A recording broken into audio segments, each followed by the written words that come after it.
Was the original First Christmas sanitized and this beautiful nativity scene that we see on people's lawns or in front of churches or on our mantles? Absolutely not. It was a mess. If you've ever given birth to a child, you know birth is a messy, painful, just primal business. So if you're like looking at yourself going, why am I such a mess? Consider that God is with you in the mess, and that mess is normal. It's a normal part of the human experience, especially in the face of betrayal. Jesus is no stranger to messes.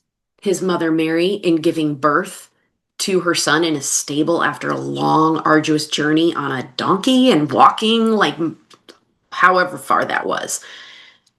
Oh my gosh, there was nothing comfortable about that journey. And I know you might look at social media or other people's family Christmas cards coming in the mail and be like, why am I such a mess? There is a degree to which we need to kind of put aside all of the expectations, the pressures, maybe social media altogether in this season to make space for the reality of the mess that we are facing.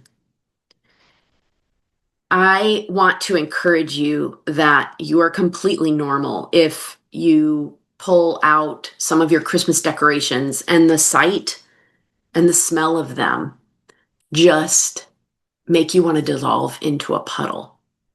The memories that are evoked as we experience the sensory overload of the holidays kind of can hit us over the head and shock us. So if that happens to you, know that that is normal. One of our most powerful senses for evoking strong memories is our sense of smell, the olfactory bulb in the brain that, the scent molecules go into your nose, hit the olfactory bulb, and it bypasses logic and reasoning and some of the other parts of the brain that our other senses filter through. And it goes straight into the amygdala where our emotional core is. And this can evoke vivid memories and feelings that are completely immersive, almost feeling like we are back in the memory, and it bypasses our logic. And that is your brain's design.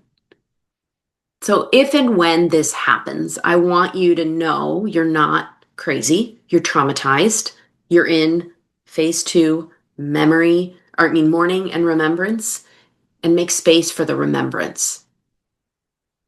Some of us are terrified for our kids to see us in tears, but your tears are actually a sign that you need to release some grief. And what if we could tell our kids, depending on their ages, when we pull out these Christmas decorations and we start crying, what if we could tell them, I just need a minute to feel some of my grief. And I'm not sad about you, honey, especially if they're young and they think everything's about them. I'm not sad about you. I love you. But I've had to deal with a lot of losses in the last year. And I'm just processing my feelings. Wouldn't that be actually kind of empowering to our kids to know that emotions are part of the human experience? Doesn't that model to our kids that it's okay for them to have intense feelings and to release them?